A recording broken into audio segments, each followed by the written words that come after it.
Résumé des entretiens précédents. Chez le chien de compagnie, l'action de mordre devrait être inhibée. Cependant, certains auteurs soutiennent qu'il faut tolérer, voire encourager les mordillements et compter sur le phénomène de l'empathie pour que l'on reste dans le raisonnable. Mais peut-on réellement se fier à cela? Peut-on réellement se fier à la capacité d'empathie de tous les chiens? Nous avons vu que rien n'est moins certain. Aujourd'hui, allons plus loin et traitons de ce que nous appelons l'inhibition sans angélisme. Voyons cela. Souvenez-vous de la définition de l'inhibition. C'est une sorte de conditionnement qui rend impossible l'exercice d'un comportement. C'est la mère du chiot qui apprend à ce dernier à contrôler et maîtriser l'usage de ses dents, je le répète. Et c'est d'une grande naïveté que de croire que c'est d'une manière passive qu'elle obtient ce résultat. Non, non, la mère du chiot, lorsqu'on lui fait mal, eh bien, elle ne se met pas à pleurnicher pour que le chiot comprenne que ça lui fait mal et qu'il doit arrêter. Non, elle s'écarte, elle empêche qu'on tette sa mamelle et éventuellement, il y a même une agression de sa part. Elle n'attend pas que la pitié gagne le cœur du bourreau, et elle a sans doute raison, car rien ne prouve que l'empathie soit la qualité la plus partagée dans le monde canin. Le délinquant, celui qui fait mal, lorsqu'il tette, est d'abord menacé, puis rapidement bousculé de la patte et du museau, et gare à lui, s'il lui prenait la fantaisie de s'obstiner. Incisive et croc maternel aurait tôt fait de le remettre dans le droit chemin. Mais plus que le choix des armes maternelles, ce qui est remarquable, c'est la vivacité avec laquelle ces armes sont utilisées. Et cette vivacité me paraît la réaction la plus pertinente.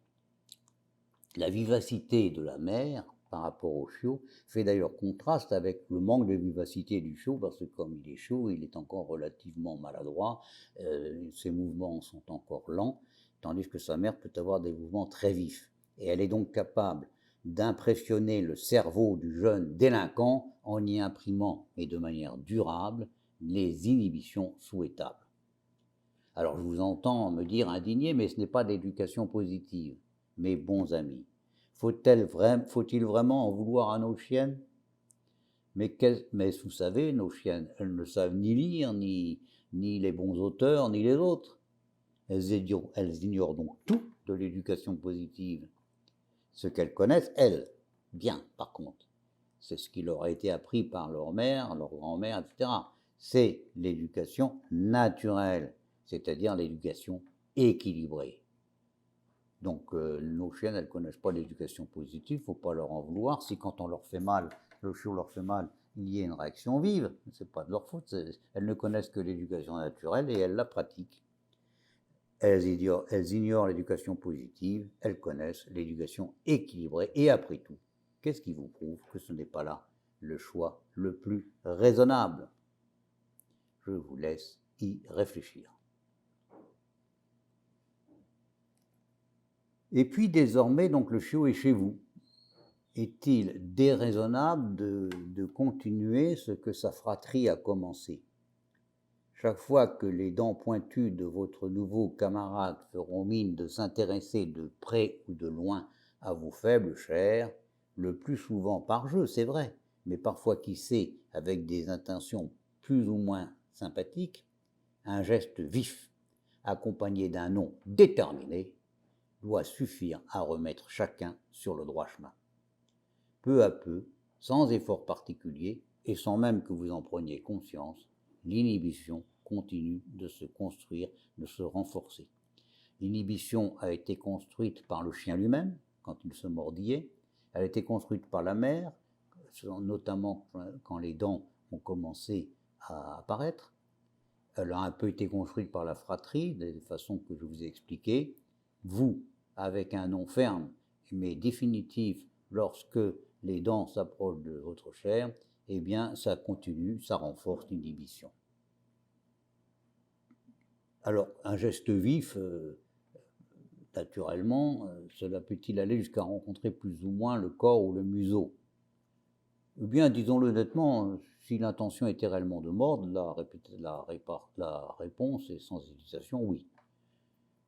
C'est qu'il ne s'agit pas prioritairement de sauvegarder l'intégrité de notre petite personne. Ce qu'il s'agit de préserver en priorité, c'est la relation, la qualité de notre relation. Et de mon point de vue, des demi-mesures, si elles viennent contredire la qualité de cette relation, eh bien, il ne faut pas les accepter. Il y a d'ailleurs une autre raison pour avoir un geste vif si cela est efficace.